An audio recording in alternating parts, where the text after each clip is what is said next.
Hi, my name is Hannah Gocker and I'm a trainee clinical psychologist.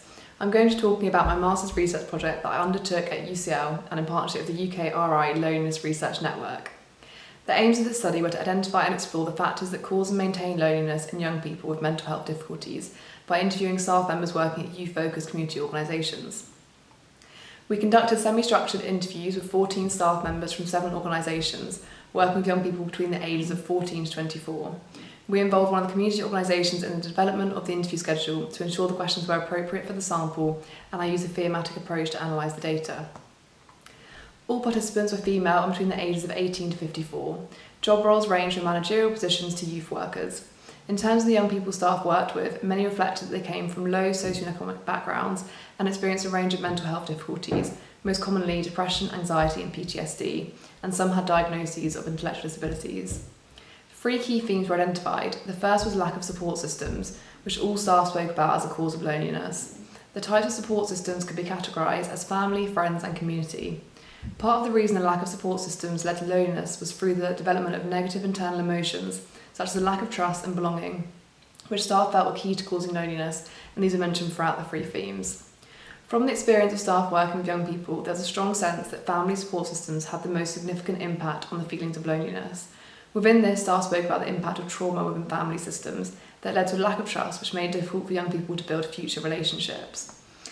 There was also a sense that strong family support provided the foundations from which young people were able to develop the social skills necessary to build friendships. So a lack of family support could indirectly cause loneliness by making it difficult for young people to build friendships.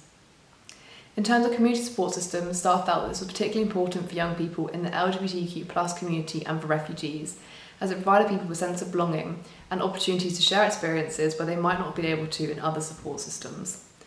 For the second theme, the double-edged sword of digital technology, almost all those that spoke about the negatives also spoke about the positives and how it can be used as a force for good, encouraging connectedness. In terms of social media as a cause of loneliness, one of the key aspects that staff discussed was that young people seem to place their self-worth and value on the number of likes or friends on social media, which staff thought might reduce confidence, exacerbate mental health difficulties and lead to young people withdrawing socially. On the other hand, staff felt that digital technology helped some young people to feel connected, maintain friendships with people they met offline and help them to feel a sense of belonging. Staff also commented on the benefits of social media for minority groups, as they were often able to find positive role models that helped them to make them feel represented and gave them a sense of belonging and so protected against feelings of loneliness. The third theme was a lack of services for young people, and many staff spoke about how the closing down of youth centres meant there were less spaces for young people to socialise and form friendships, impacting on the development of support systems.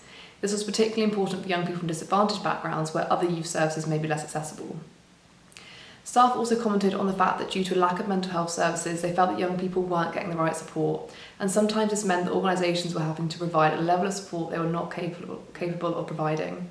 Staff felt that without mental health support, it was difficult to reduce feelings of loneliness. This was especially important when young people didn't have the support of their family, friends or community. Future research should use longitudinal data to explore further the pathways between a lack of family support and loneliness, and the feasibility and effectiveness of education around using digital technology safely should be investigated. I also think the study indicates that clinicians working with young people should encourage integrated support which involves a young person's family system, and that funding should support community organisations to provide safe and reliable spaces which help young people build that trust. A clear next step is also to talk to young people directly. I just want to say a big thank you to all the staff members who were interviewed and my supervisors, Dr. Mary Birkin and Professor Sonia Johnson, and also my research partner Molly Bird. Thanks for listening.